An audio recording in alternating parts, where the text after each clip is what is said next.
French Tech, c'est un mouvement national pour les startups pour pouvoir travailler sur la souveraineté numérique. Donc, si vous regardez le nouvel intitulé du ministère de l'économie, il y a ce terme de souveraineté numérique. Donc, c'est directement lié à la French Tech et c'est également sur des enjeux industriels. Donc, on va les aider à se fédérer et c'est un mouvement d'entrepreneurs avant tout aussi. Donc, moi, je suis un permanent, un salarié, mais autour de moi, j'ai un board d'entrepreneurs extrêmement motivés qui font partie des startups importantes du territoire. Vous avez peut-être vécu avec grand intérêt sur nos réseaux sociaux, sur notre site internet, sur l'antenne de Radio Mont-Blanc, l'éco-tremplin. C'est déjà la 2e saison, un tremplin qu'organise Radio Mont-Blanc avec bien sûr ses différents partenaires pour montrer que oui, écologie et économie ne sont pas nécessairement incompatibles et surtout pour bien faire bouger les lignes, pour le développement durable, que ce soit pour les petits. Je vous rappelle, c'est le but dans différentes catégories. Voilà, on a trouvé avec l'aide de nos partenaires des petites startups, des gens qui se lancent pour faire bouger les choses et aux côtés donc de grands partenaires qui vont aider ces petits à grandir avec notamment un mécénat de compétences. Là, on va connaître véritablement les lauréats, ceux qui ont gagné chaque catégorie. Ce sera durant la cérémonie de l'éco-tremplin. Ce sera le 30 juin. C'est dans tout pile, un peu moins même d'une semaine. Ce sera le 30 juin. D'ailleurs, on va inviter quelques super leftos à y assister. Vous pourrez voir ça sur les réseaux sociaux et sur notre site internet. Ça n'aurait pas été possible sans justement ces fameux incubateurs. On leur a donné la parole. On pense notamment à OSV, Envie Entreprendre, et aussi à French Tech, qui est un réseau national et qui a sa branche particulière dans nos Alpes qui se nomme logiquement French Tech in the Alps. Christophe Neu est là pour les représenter ce matin avec nous. Bonjour Christophe. Bonjour. Bonjour. Alors pour ceux qui ne connaissent pas du tout la petite cocotte rouge que vous avez là magnifiquement brodée sur votre polo, que président Macron a porté aussi à multiples reprises, qu'est-ce que French Tech in the Alps précisément ? Alors, French Tech in the Alps, c'est une des 13 capitales labellisées par la mission French Tech.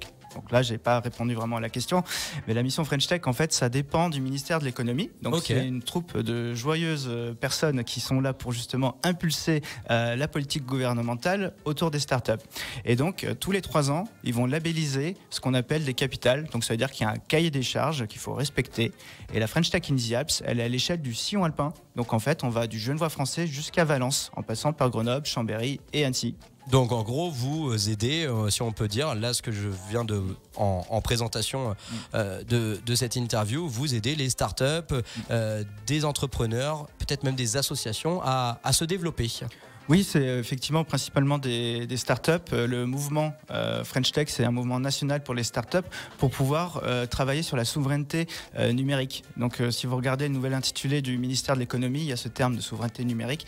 Donc, c'est directement lié à la French Tech et c'est également sur des enjeux industriels. Donc, on va les aider à se fédérer et c'est un mouvement d'entrepreneurs avant tout aussi. Donc, moi, je suis un permanent, un salarié, mais autour de moi, j'ai un board d'entrepreneurs extrêmement motivés qui font partie des startups importantes du territoire. Et du coup, Christophe, c'est vous qui allez vers ces startups ? Oui, tout à fait, ouais. C'est pas dans le sens contraire où c'est les startups qui font appel à vos services ? Alors, dans les deux sens, en fait, à la fois on va faire des animations pour pouvoir justement les identifier et leur apporter les services que l'on veut justement diffuser. Mais également, ils vont venir vers nous pour se dire, je voudrais faire partie du mouvement. Donc, faire partie du mouvement, ça peut être s'investir directement dans la French Tech. Donc, c'est-à-dire ils peuvent faire partie des bénévoles et ça, je les invite à s'investir. Mais c'est également, après, faire bénéficier à la fois de leur expérience et également faire déterminer leurs besoins. Et justement, en fonction de leurs besoins, on va réussir à apporter des solutions. Et notamment, chaque année, depuis l'année dernière, on lance un panorama des startups sur le sillon alpin qui se clôture aujourd'hui et qui permet justement de collecter ces informations et de les diffuser à tous les acteurs et notamment aux politiques qui vont pouvoir actionner des actions sur nos territoires. D'accord, avec les leviers que les politiques ont bien sûr en leur possession. On pense tout de suite, quand on prend ce mot start-up, on pense tout de suite forcément à Paris. Mais comment se porte la start-up justement dans nos pays de Savoie, mon cher Christophe ? C'est vrai que la start-up est très concentrée à Paris, mais elle existe quand même, bien entendu, dans nos différents territoires. Donc c'est sûr qu'on va avoir moins de licornes. Donc les licornes, ce sont ces startups qui sont valorisées à 1 milliard d'euros. Uber, on pense aux géants américains de la Silicon Valley par exemple. Voilà. ça effectivement. Doctolib en France. Voilà, mais il y en a en France, hein, des licornes, ça il y a pas de souci. Mais par contre, effectivement, sur le sillon alpin, on en aura moins. Mais on va avoir des startups. Ce qui va déterminer vraiment la startup, c'est cette volonté de proposer un produit, un service innovant, un procédé innovant qui va rapidement passer à l'échelle. Donc passer à l'échelle, ça va être se diffuser généralement au-delà du territoire local où elle est implantée, donc souvent à minima à l'échelle nationale. D'accord. Et après européenne, voire internationale en fonction du produit. Être bénéfique donc au plus grand nombre. Voilà, tout à fait, et rapidement. Et c'est ça d'ailleurs, hein, on tient à signaler, des fois on dit start-up pour tout et rien, c'est un peu un mot qui englobe beaucoup de choses. Start-up, c'est une entreprise en fait qui crée un peu son business model et qui ne répond pas à un business model prédéfini, donc en fait elle fait bouger les lignes, si on peut dire. Elle va faire bouger les lignes, effectivement. Après, elle peut reprendre des business models existants, elle va pouvoir innover sur différentes choses ou en proposer des nouveaux, effectivement. Et après, il va y avoir des intensités d'innovation différentes. Et on a des startups qu'on va appeler startup deep tech, donc encore un nouveau terme. Donc deep, ça veut dire profond en anglais, et tech, donc c'est des technologies de pointe, en fait, souvent issues de la recherche, et donc du coup qui vont permettre de changer radicalement le fonctionnement de nos vies. Donc par exemple, l'invention du laser, c'était à une époque, on est dans les années 50, la création d'une technologie deep tech. D'accord. Et qui après s'est démocratisée et est présente partout aujourd'hui et a changé beaucoup de choses. Et vous, French Tech, précisément, vous êtes très centré sur la tech, ce que l'on dit d'impact. C'est ça ? En fait, la tech d'impact, ça fait partie de nos enjeux. Et ça fait partie de nos enjeux de manière de plus en plus importante chaque année. On le voit dans la politique nationale, dans les dispositifs nationaux qu'on va aussi également diffuser. Le terme impact, on va souvent le retrouver. Donc impact, on peut le mettre en parallèle avec un terme qu'on connaît un petit peu mieux, qui est RSE, qui est la responsabilité sociale des entreprises, et qui permet justement de travailler sur des enjeux environnementaux, sociaux, économiques et éthiques. Voilà, qui améliore le bien-être au travail, mais aussi le bien-être de l'entreprise dans son écosystème. Voilà, l'impact qu'il va avoir par rapport à son activité. Je comprends complètement et je pense qu'on a bien présenté cela. Donc en quoi justement French Tech a eu son rôle à jouer dans l'éco-tremplin Radio Mont Blanc? On dit souvent d'un incubateur que c'est une pépinière. En gros, vous nous avez aidé à défricher un petit peu tout ça. Oui, je vais reprendre juste les termes. Donc, le terme incubateur, c'est le nom d'un outil. Si on veut qualifier les réseaux comme OSV, French Tech, etc., on peut dire structure d'accompagnement et de mise en réseau. C'est déjà beaucoup plus limpide. L'incubateur, c'est un outil qui permet d'accompagner les entreprises sur un programme donné. Donc, on peut en avoir ou ne pas en avoir. Mais c'est vrai, le fait d'avoir cette dimension nationale, d'être rapidement identifié par les startups, fait qu'on est très en lien avec ces dernières. Et que du coup, dès lors qu'on va publier des appels à candidature pour notamment l'éco-tremplin, ils vont vite le voir passer. Mais les startups, c'est avant tout un travail d'équipe. Donc il y a la French Tech. Sur le territoire, il y a Outdoor Sport Valley qu'on appelle OSV, qui justement est sur la partie des activités extérieures, sport, outdoor. Et d'autres acteurs également économiques avec qui on partage. Donc c'est vraiment un travail d'équipe. On ne peut pas être seul dans ces missions-là, mais on est là aussi pour fédérer cet écosystème. Et donc vous nous avez un petit peu aiguillé pas mal de jeunes pépites, pas forcément des licornes comme vous disiez, mais des pépites qui ont justement des innovations qui pourront aider le quotidien de nos auditeurs, de nos auditrices. Et vous nous avez dit tiens, je pense que ça serait très pertinent pour l'éco-tremplin. C'est votre rôle, c'est le rôle que vous avez joué. Oui, non, tout à fait, les identifier. Après, il y en a certaines qui sont identifiées elles-mêmes de par notre communication.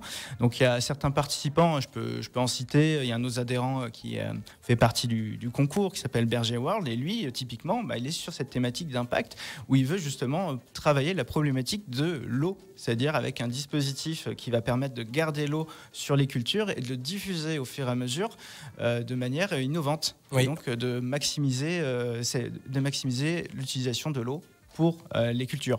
Donc il y a Berger World et puis il y a d'autres startups qui montent beaucoup, comme Moonbikes. Oui, qui doit remplacer à terme peut-être dans un futur plus ou moins proche les motoneiges. Oui, tout à fait. Ils font une mini motoneige électrique qui permet vraiment de limiter l'impact déjà des interventions en station et de faciliter la mobilité. Alors pour l'instant pas en France parce qu'il y a toujours le cadre réglementaire qui est à travailler, mais ça ne serait avancé. Mais d'autres pays n'ont pas ce cadre réglementaire, ils vont pouvoir également se développer.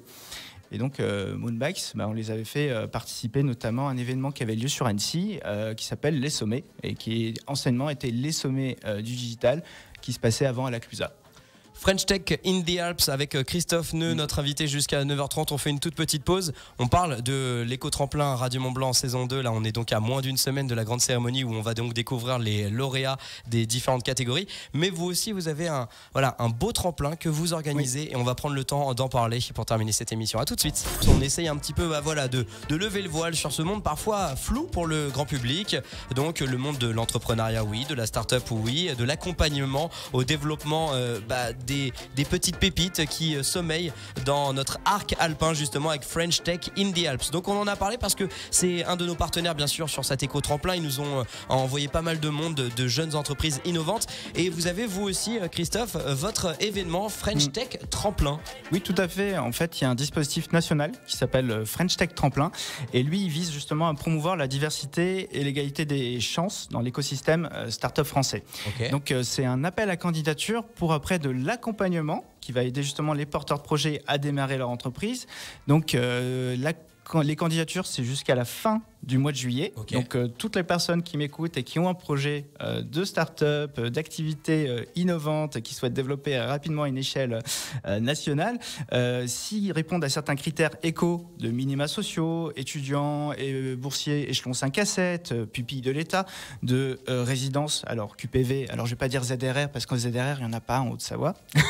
C'est toujours une problématique, mais en tout cas, il y a des QPV, quartiers prioritaires de la ville, et ZRR, c'est zones rurales de revitalisation. Et parce que là, nous on parle pas mandarin, donc on avait du mal à vous suivre l'espace d'un instant. De traduire, mais c'est vrai que voilà, il y a ce critère de résidence. Okay. Et après également pour tout ce qui va être personnes réfugiées reconnues par l'OFPRA, ils peuvent candidater jusqu'à fin juillet. Et après, ça sera un programme qui sera réparti à la fois sur 2 semaines intensives, puis 4 semaines d'accompagnement de développement de projet qui aura lieu sur le dernier trimestre de l'année 2022. Donc pour pouvoir bénéficier de cet accompagnement, donc avant même la création de l'entreprise, vous pouvez candidater jusqu'à fin juillet et vous retrouvez facilement les informations sur nos réseaux. Et vous avez vu un peu sur Radio Mont-Blanc, on a eu le tremplin fête de la musique, on a l'éco-tremplin. Là, on parle du French Tech tremplin. On montre que le tremplin, ça fait partie d'un dénominateur commun où Radio Mont-Blanc essaye de vous pousser, de vous aider. Et là, on en est encore avec notre partenaire French Tech in the Alps pour montrer, vous avez une idée innovante, vous savez pas comment la monter, vous n'avez pas les connaissances, le bagage technique, etc. Il y a French Tech in the Alps qui est là pour vous aider. On postule directement sur votre site ? Oui, en fait, c'est directement sur le site de démarche simplifiée donc, du gouvernement. Et donc, on trouve très rapidement l'information sur le site French Tech National ou nos sites French Tech locaux avec l'explication, le cahier des charges et les candidatures. C'est très simple pour candidater.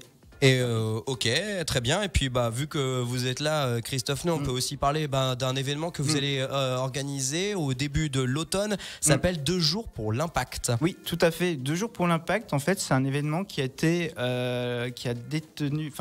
on va dire, validé au niveau national via un concours qui s'appelle le Community Fund. Donc encore un nouveau terme, mais en gros, c'est une grosse somme d'argent. C'est 3 millions d'euros à l'échelle nationale. Ah oui.